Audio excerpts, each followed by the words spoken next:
Saviez-vous qu'en cette année 2021, nous fêtons les 140 ans de la première retransmission d'un concert à distance?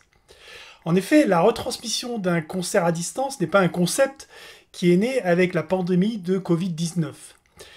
C'est en 1881, sur une idée de Clément Ader, que fut proposée la première retransmission d'un opéra à distance.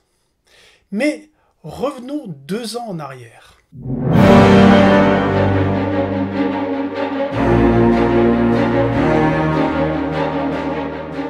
En 1879, Clément Ader participe à la création du premier réseau téléphonique privé de la capitale. Quelques mois plus tard, il soumet son idée à ce qui est devenu la Société Générale des Téléphones. Emballé par l'idée, des microphones sont installés alors de chaque côté de la scène de l'Opéra Garnier, ce qui permet la restitution du son du spectacle dans un autre lieu, créant l'illusion pour l'auditeur de se trouver dans la salle, qui plus est à la meilleure place. Ce système fut ensuite installé dans d'autres théâtres parisiens. La presse donne à cette expérience le nom de perspective auditive. Ces retransmissions rencontreront un vrai succès. Enthousiaste, Victor Hugo écrit en 1881 « On se met aux oreilles deux couvre-oreilles qui correspondent avec le mur, et l'on entend la représentation de l'opéra.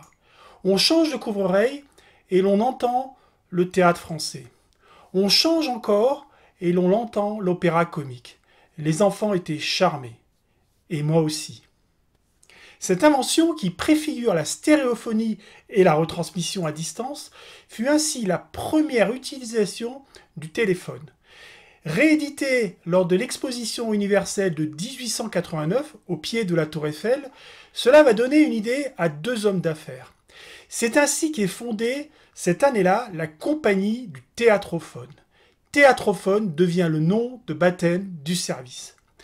Cette compagnie va installer des récepteurs publics à encaissement automatique à la manière d'un jukebox dans les cafés ou les hôtels.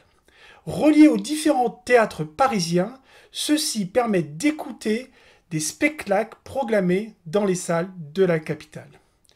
Puis l'installation se fera chez les particuliers qui paieront un abonnement mensuel, installation qui s'accompagnera par de la publicité sur des grands panneaux urbains et également des encarts dans les journaux.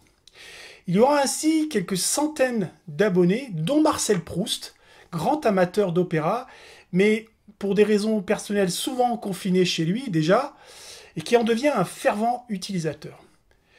Même si ce service connaîtra un certain succès, il aura aussi quelques détracteurs célèbres. Jean Cocteau le qualifiera de pieuvre acoustique, à cause de la multiplicité des fils nécessaires à la retransmission. Giuseppe Verdi portera plainte auprès du tribunal de Bruxelles après avoir entendu une de ses œuvres sur un théâtrophone. Il obtiendra gain de cause en 1899 et cette décision fera date dans la jurisprudence sur les droits d'auteur. La compagnie du théâtrophone s'arrêtera en 1920 et le service dans les années 30, où il sera supplanté par la TSF. Le théâtrophone a été l'une des premières applications grand public du téléphone. Ce qui nous parle à nous particulièrement Augmented Acoustics, puisque SupraLive est la première application grand public des smartphones 5G, en proposant la retransmission également d'un concert, non seulement à distance, mais aussi sur site, 140 ans après. Clément Ader, aujourd'hui, est connu pour son avion en forme de chauve-souris exposé au musée de l'air et de l'espace du Bourget. Mais ce qui lui a valu sa renommée et sa fortune qui lui permettra de se consacrer à l'aviation, eh bien, ce fut ce premier système de diffusion de musique à distance.